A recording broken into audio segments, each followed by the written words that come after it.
అన్ని నగలకు తరుగులో 1% తక్కువ. అంతేకాదు మీ పాత నగలకు 150 రూపాయలు గ్రాముకు ఎక్కువ ఇస్తాము.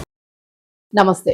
ట్రైనీ ఐపీఎస్ ఉదయ్ కృష్ణారెడ్డికి సంబంధించి ఇంకా కూడా ఎలాంటి ఒక క్లారిటీ, అంటే ఆయనకి ఎలాంటి శిక్ష పడింది, ఇన్వెస్టిగేషన్ ఎట్లా జరుగుతుంది, వీటి మీద ఏది కూడా ఫుల్ క్లారిటీ రాలేదు. ఎపిసోడ్ అలా కొనసాగుతూనే ఉంది. ప్రస్తుతానికి ఇప్పుడు అది సజ్జనార్ వరకు కూడా పోయింది. సో ఈయన ఇన్వెస్టిగేషన్ లోని ఫిమేల్ ఆఫీసర్స్ ఉన్నారు. సో వాళ్ళని కూడా ఈయన టార్చర్ చేశాడు అనేది సరికొత్తగా వింటున్న ఇష్యూ. సో మరి సజ్జనార్ ఎలా రియాక్ట్ అయ్యారు, నిజంగానే ఆయన ఉమెన్ వింగ్ ని ఆయన అంత డేర్ గా చేయగలుగుతాడు ఆ టార్చర్ అనేది కానీ, కామెంట్స్ అనేవి కానీ. సో ఇది మనం మాట్లాడదాము. దీని మీద మరింత చర్చించడానికి సీనియర్ జర్నలిస్ట్ దాము బాలాజీ గారు. సార్ నమస్తే సార్. సార్, ఈ ఉదయ్ కృష్ణారెడ్డి కేసు చాలా టిపికల్ గా డిఫరెంట్ గా ఉంది. ఇప్పటివరకు ఎన్నో కేసెస్ ఉన్నాయి కానీ అంటే ఆ డిపార్ట్మెంట్ లో ఉన్న వ్యక్తి కనుక ఒక చిన్న పొరపాటు చేస్తే దాన్ని ఎంత డ్రాగ్ చేసి ఎంతవరకు తీసుకుపోతారు అనే దానికి ఇది బెస్ట్ ఎగ్జాంపుల్ లాగా ఉంది.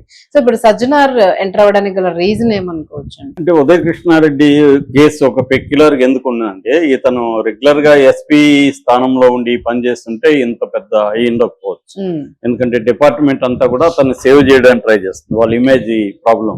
మీ లలిత వారి ఆషాఢం శ్రావణం ఆఫర్. అన్ని నగలకు తరుగులో 1% తక్కువ. అంతేకాదు మీ పాత నగలకు 150 రూపాయలు గ్రాముకు ఎక్కువ ఇస్తాము. రెండింటినీ కలిపితే నగ ధరలో 2% కన్నా ఎక్కువే సేవ్ చేస్తారు. అసలే మీ లలితలో తరుగు చాలా చాలా తక్కువ. ఇక్కడ ఇతను ఎస్పీ కాదు, ఎస్పీ ట్రైనింగ్ లో ఉన్నాడు. Training, that is number 1. Number 2, ఇతను వేరే సివిలియన్స్ ఎవరినన్నా చేస్తుంటే ఇంత ఎఫెక్ట్ ఉండదు. ఆమె కూడా ఐపీఎస్ ట్రైనీ, ఆమె భర్త ఐఏఎస్. సో వాళ్ళ లాబీ కూడా గట్టిగానే ఉంటది. తమిళనాడు వాళ్ళ భర్త. సో తమిళనాడు, కర్ణాటక 2 లాబీలు, ఐఏఎస్ ఐపీఎస్ లాబీలు ఉంటాయి. సో ఇవన్నీ ప్రెజర్ తీసుకొస్తారు. సో అందుకని ఇక్కడ ఏమైందంటే, ఇతనికి పైగా ఇతనికి ఏమి ఒక సామాజిక వర్గం నుంచి సపోర్ట్ లేదు. ఇతను పొలిటికల్ పార్టీ, ఎటువంటి పొలిటికల్ పార్టీ బ్యాక్ డ్రాప్ లేదు. అందుకని ఇతనికి సపోర్ట్ సిస్టమ్ లేదు. ఇతను పేదరికం నుంచి వచ్చాడు కాబట్టి మంచి సూపులో పడిపోయాడు. ఇలాంటి వాళ్ళు ఇంకా జాగ్రత్తగా ఉండాలి. ఎంతో కష్టపడి వచ్చినప్పుడు, ఒక పొజిషన్ లోకి వచ్చినప్పుడు దాన్ని నిలబెట్టుకోవడానికి ఎంతో జాగ్రత్తగా తీసుకుండాలి. అది తీసుకోలేకపోయాడు. మేబీ అతనికి కొన్ని బలహీనతలు కావచ్చు, ఏమైనా కావచ్చు. అది తీసుకోవడంలో అతను ఫెయిల్ అయ్యాడు. రెండోది, ఒక్కసారిగా ఫేమ్ అతనికి వచ్చింది. అన్ని ఛానల్లో అతను ఒక హీరోలాగా చూడడం, దాంతో 100 మంది ఈ యాస్పిరెంట్స్, యూపీపీఎస్సీ యాస్పిరెంట్స్, ముఖ్యంగా అమ్మాయిలు అతన్ని కాంటాక్ట్ చేయడం, చాలా మంది అయిన వాళ్ళు, ట్రైనీస్ వీళ్ళంతా చాలా మంది కాంటాక్ట్ చేస్తుంటారు. అలాగే చేయడంతో అతనికి కూడా ఏంటంటే, దాన్ని ఈ ఫేమ్ ని ఎంజాయ్ చేయాలి, ఇంత మనకి ఇది ఉంది, ఆయన జీవితంలో పెద్దగా ఎంజాయ్ చేయలేదు. సో ఇదంతా ఎంజాయ్ చేద్దామన్న మూడ్లోకి వెళ్ళినట్టుగా మనకు కనబడుతుంది. ఇక ఆమెతో అయితే ఎమోషనల్ గా ఆమె ఇతన్ని కాంటాక్ట్ చేస్తుందని చెప్తున్నారు. ఆమెతో కూడా ఇతను ఎమోషనల్ గా వెళ్ళాడు. రెండోది, ఇతనికి అఫేర్లో ఉన్నది తెలిసి ఆమె దూరమైంది. దూరమైనాకైనా ఇతను ఎమోషన్స్ ని బ్యాలెన్స్ చేసుకొని మన కెరీర్, ఎందుకంటే ప్రతి లైఫ్ లో కూడా ఏది ప్రయారిటీ అనేది చూసుకోవాలి ఎప్పటికప్పుడు. చాలా మంది ప్రయారిటీ వదిలేసి ఎమోషనల్ వైపు వెళ్ళిపోతుంటారు. ఇక్కడే సపోర్ట్ సిస్టమ్ కానీ, గైడెన్స్ కానీ ఇంపార్టెంట్. అదే అతనికి ల్యాక్ అయింది. అంటే అతను అవ్వడానికి సపోర్ట్ సిస్టమ్ కొత్త దొరికింది. అయినాక ఇట్లాంటి పర్సనల్ క్రైసిస్ వచ్చినప్పుడు డీల్ చేసే వాళ్ళు దొరకలేదు. ఇంకా ఎంకరేజ్ కూడా చేస్తారు ఈ విషయాల్ని. ఫ్రెండ్స్, మనోడు మంచి రెస్క్డను, మనోడు ఫుల్ ఫాలోయింగ్ ఉందనో ఇలాగే ఎంకరేజ్ చేస్తారు తప్ప దీనివల్ల వచ్చే సైడ్ ఎఫెక్ట్స్ ఏంటి, దాన్ని ఎలా డీల్ చేయాలనేది అతని గైడెన్స్ లేనట్టుగా మనకు కనబడుతుంది. సో ఈ యాంగిల్లో ఇరుక్కున్నాడు. ఇరుక్కున్న తర్వాత కూడా అతను కరెక్ట్ గా డీల్ చేయలేదు. కరెక్ట్ గా డీల్ చేయకుండా ఆమె మీదనే నేరం ఆరోపించడం, ఆమె తప్పు చేసినట్టుగా రాయడం, మళ్ళీ ఒక ఫేక్ చేయడం, ఇవన్నీ కూడా అసలు దానివల్లే. రెండోది, అతను నిజానికి పోలీసులకి అన్ని తెలియాలి. పోలీస్ ఇన్వెస్టిగేషన్ లో పోలీసులు ఇగో హర్ట్ చేయకూడదు. ఇన్వెస్టిగేటివ్ టీమ్ ఇగో హర్ట్ చేయడం అనేది వాళ్ళు పర్సనల్ గా తీసుకుంటారు. సో అది కూడా చేశాడు ఇతను. వాళ్ళని అవును తప్పేంటి, నేను పెట్టుకుంటే తప్పేంటి, వాళ్ళే వచ్చారు, నన్ను వాళ్ళే కాంటాక్ట్ చేశారు, ఇవన్నీ చెప్పడం అనేది ప్రాబ్లం. సో ఇవన్నీ అతను డీల్ చేయడంలో ప్రాబ్లం. పైగా ఇక్కడ ఏంటి, ఉమెన్ సేఫ్టీ వింగ్ ఈ కేసును సపరేట్గా చూస్తుంది. ఇది కూడా ఒక పెక్యులర్ ఎలిమెంట్. మామూలుగా ఇక్కడ పర్టికులర్ పోలీస్ స్టేషన్ లో నమోదు కేసు అయితే ఆ పోలీస్ స్టేషన్ కి సంబంధించిన వాళ్ళే కేసుని డీల్ చేస్తారు. ఇక్కడికి వచ్చేసరికి ఆ పోలీస్ స్టేషన్కి జ్యోత్స్న అనే సిఐ, తర్వాత లావణ్య నాయక్ జాదవ్ అనే ఆమె డీసీపీ, ఇట్లా మొత్తం కూడా విమెన్ సేఫ్టీ వింగ్కి అప్పగించేశారు ఇతని కేసు. అక్కడ కూడా ఇతను ఇరుక్కున్నాడు. ఇప్పుడు విమెన్ ఆఫీసర్లతో ఇతను డీల్ చేసే పద్ధతిలో కూడా ఎక్కడైనా చిన్న అహంకారం కనబడినా, మీరేంటి నన్ను అడిగేది అన్నట్టుగా కనబడినా వాళ్ళ ఇగో హర్ట్ అవుతుంది వాళ్ళ ఆఫీసర్లు.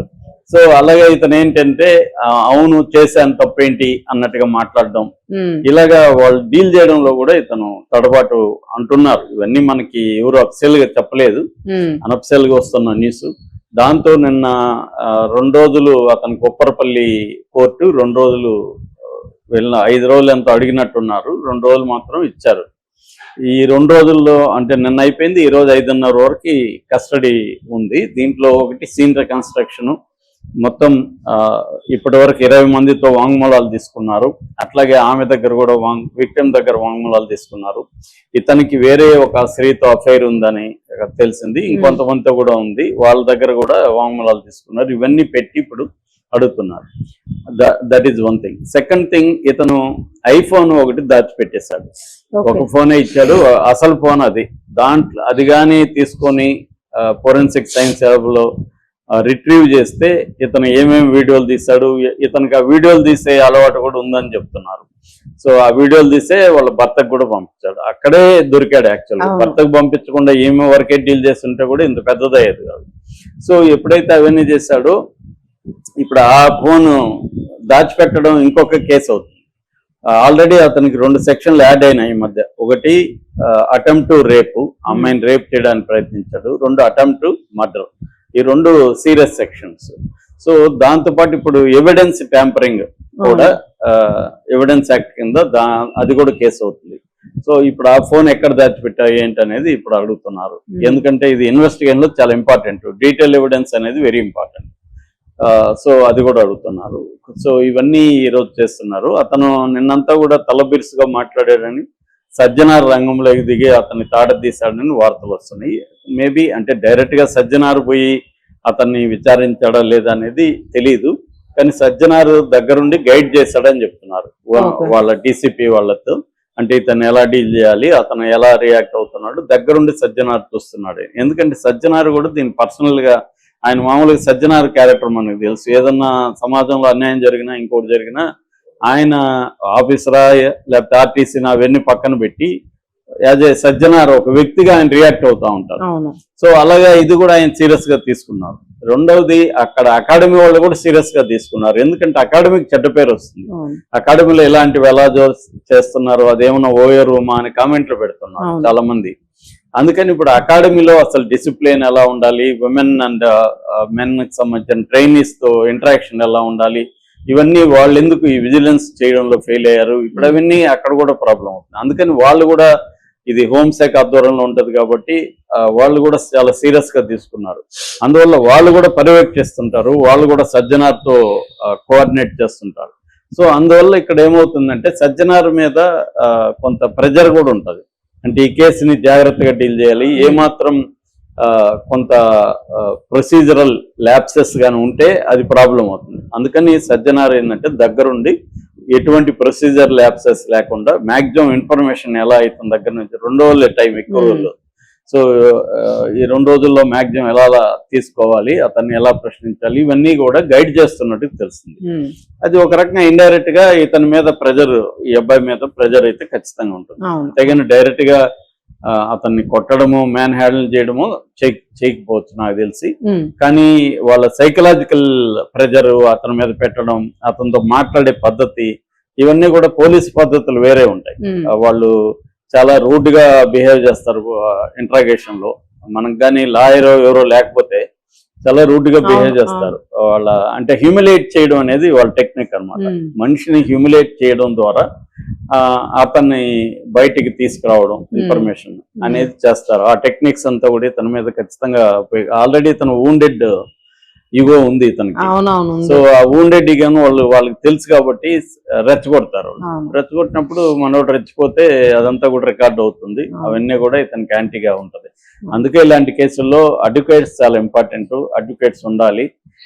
లేనప్పుడు ఏమవుతుందంటే విచారణ అటు కేసు కావాలంటే కోర్టు ద్వారా కావాలి. కోర్టు కూడా ఇతనికి ఏం ఫేవర్ గా చేయలేదు. అసలు ఎక్కడా కూడా ఫ్రెండ్స్ గానీ సర్కిల్ గానీ మోరల్ గా ఎవరు కూడా ఎవరు ఫస్ట్ డే వాళ్ళ బ్రదరు ఒకరిద్దరు పెట్టారు వాళ్ళ అంతే. ఫ్రెండ్ మాట్లాడారు కానీ దీంట్లో వచ్చి మాట్లాడేదానికి వాళ్ళకి కూడా మోరల్ గ్రౌండ్ లేదు కదా. అవును. అది మేజర్ ప్రాబ్లం. ఎప్పుడైతే ఇతనికి అఫైర్లు ఎక్కువ ఉన్నాయని తెలిసిందో, ఎప్పుడైతే ఫిజికల్ గా ఆమెను కొట్టి అవన్నీ మెడికల్ ఎగ్జామినేషన్ లో బయటకు వచ్చాయని తెలిసిందో, మిగతా వాళ్ళు కూడా సైలెంట్ అయిపోతారు. అవును. ఈయన కూడా కొంత మాట్లాడాడు, నాగేశ్వరరావు ఎక్స్ సిబిఐ, ఆయన కూడా తర్వాత సైలెంట్ అయిపోయాడు. ఎందుకంటే దీంట్లో ఇన్ఫర్మేషన్ బయటకు వచ్చే కొంది ఆయనకి కూడా Shock ఫోన్లు అవుతుంది. వస్తుంటాయి కదా, అవును. బ్యాడ్ మీరెందుకు ఇలాంటి దాంట్లో ఇన్వాల్వ్ అవుతున్నారు, అవును. ఇన్వెస్టిగేషన్ ప్రాపర్ గా జరుగుతున్నప్పుడు మీరెలా దాన్ని అబ్జెక్ట్ చేస్తారు అనేది ఆయన్ని కూడా అడుగుతారు కదా. అడుగుతారు. ఆయన కూడా ఒక ఐపీఎస్ ఆఫీసరే కదా, అవును. కాబట్టి ఆయన కూడా సైలెంట్ అయిపోయినట్టే కనబడుతుంది. ఏదేమైనా పోలీసులు అయితే నిష్పక్షపాతంగా వ్యవహరిస్తారు. సజ్జనార్ ఆధ్వర్యంలో చేస్తున్నట్టుగా మనకి ఈ కేసులో కనబడుతుంది. రైట్. Thank you sir.